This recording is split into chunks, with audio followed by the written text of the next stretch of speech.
Desde que el ser humano tiene memoria, ha sentido la presencia de algo más allá de sí mismo. Una mirada invisible, un eco en la oscuridad, algo que no puede explicar pero que tampoco puede negar. Ese algo ha recibido muchos nombres: espíritus, sombras, dioses, energía, presencias.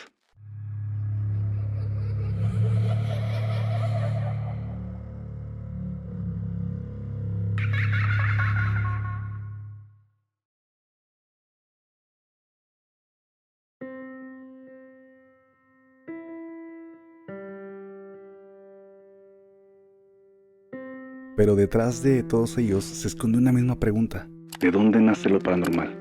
Tal vez no nace en los cementerios, ni en las casas abandonadas, ni en los lugares marcados por la tragedia. Tal vez lo paranormal nace dentro del ser humano mismo. En este primer episodio nos adentraremos en esa raíz, de dónde surge lo paranormal, por qué nos atrae y por qué al mismo tiempo tantos le temen.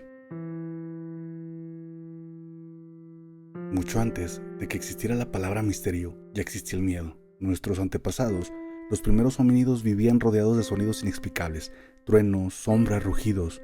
La mente primitiva no entendía las causas naturales, pero comprendía el peligro.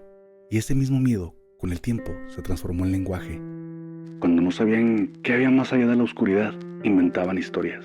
El relámpago era la furia de un dios, el viento el suspiro de los muertos. Ahí, en el cruce entre el miedo e imaginación, nace lo paranormal. Neurocientíficamente, el miedo se origina en la amígdala cerebral, una región encargada de procesar amenazas. Pero la mente humana no solo reacciona, también interpreta. Cuando no se encuentra causa lógica, lo crea. La psicología evolutiva llama esto detector de agencia. Es la tendencia a suponer que hay una voluntad detrás de cada fenómeno. Es mejor imaginar un depredador que no existe que ignorar uno real. Esa necesidad de atribuir intención dio nacimiento a los primeros dioses y también a los primeros fantasmas. Podríamos decir que lo paranormal es una extensión del cerebro humano, una proyección del miedo, la memoria y la esperanza. En cada época, el ser humano ha mirado al cielo y lo ha llenado de significado. Con el paso del tiempo, el miedo dejó de ser una herramienta biológica y se convirtió en un lenguaje cultural. Cada civilización tradujo lo desconocido según sus creencias. Para los mexicas, los espíritus de los muertos regresaban en forma de mariposas.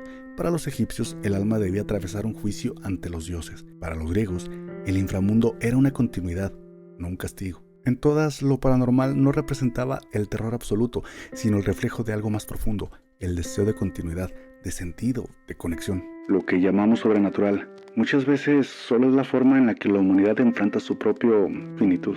Lo paranormal es un reflejo. Reflejan nuestras preguntas más íntimas: ¿qué hay después de la muerte? ¿Estamos realmente solos? Por eso, el misterio nos atrae, porque nos promete una respuesta aunque nunca llegue. Con el tiempo, esa curiosidad dejó de pertenecer solo a templos y rituales y se trasladó a los laboratorios. En el siglo XIX, cuando la ciencia prometía explicarlo todo, el misterio se negó a desaparecer. El espiritismo surgió como una nueva religión sin templos, pero con promesas. Comunicarse con los muertos ya no era un acto de fe, sino un experimento.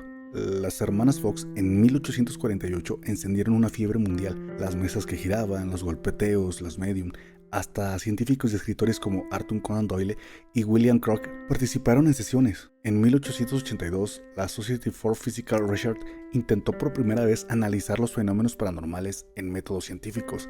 Midieron apariciones, telepatía y percepciones extrasensoriales. Los resultados fueron inciertos, pero las preguntas persistían. ¿Y si realmente hay algo? En el siglo XX, las grabadoras comenzaron a registrar lo que parecían ser voces del más allá. En los años 70, los parapsicólogos estudiaron la energía residual en lugares marcados por tragedias. Y hoy, las cámaras térmicas, los sensores y los drones siguen buscando lo mismo: evidencia. Pero quizá lo paranormal nunca fue algo que pudiera medirse, sino algo que debía experimentarse. Si el miedo dio origen a lo paranormal, ¿por qué tantos lo buscan? La respuesta puede estar en la química del cerebro. Cuando sentimos miedo controlado, como en una película de terror o una investigación paranormal, se libera dopamina. Es una recompensa que nos hace sentir alerta, vivos, conectados. El miedo y el placer activan regiones cerebrales similares. Por eso, algunas personas experimentan terror como una forma de excitación emocional. Buscamos lo paranormal por la misma razón que miramos al abismo. Queremos sentir sin cruzar el límite. Pero no todos lo viven igual. Algunos lo buscan como un experimento trascendente, otros lo evitan porque amenaza su estabilidad psicológica. Las personas con alta apertura a la experiencia tienden a ser más sensibles a lo misterioso. Quienes necesitan control y estructura lo rechazan. Y sin embargo, el miedo une a ambos, porque incluso el que no cree siente el impulso de mirar 2 veces cuando algo se mueve en la oscuridad. Hay quienes aseguran que lo paranormal no es externo, sino una manifestación de la memoria, que los lugares embrujados conservan las emociones humanas como si fueran ecos. La física cuántica aún no ha confirmado tales afirmaciones, pero la idea persiste, que el tiempo deja huellas, que las emociones intensas no se disuelven de todo. Cada fenómeno paranormal podría ser una proyección del inconsciente colectivo, una forma en que la humanidad registra su dolor, su miedo y su historia. Tal vez lo paranormal no sea más que la conciencia intentando comprenderse a sí misma. Entonces, ¿de dónde nace lo paranormal? De la mente que teme, pero también que imagina. De la necesidad de encontrar sentido a lo que no entendemos. Nace del silencio y de todo lo que ese silencio nos obliga a escuchar. Por eso nos atrae, porque lo inexplicable es el reflejo de lo que todavía no comprendemos de nosotros mismos. Y también nos aterra, porque nos recuerda que no todo está bajo nuestro control.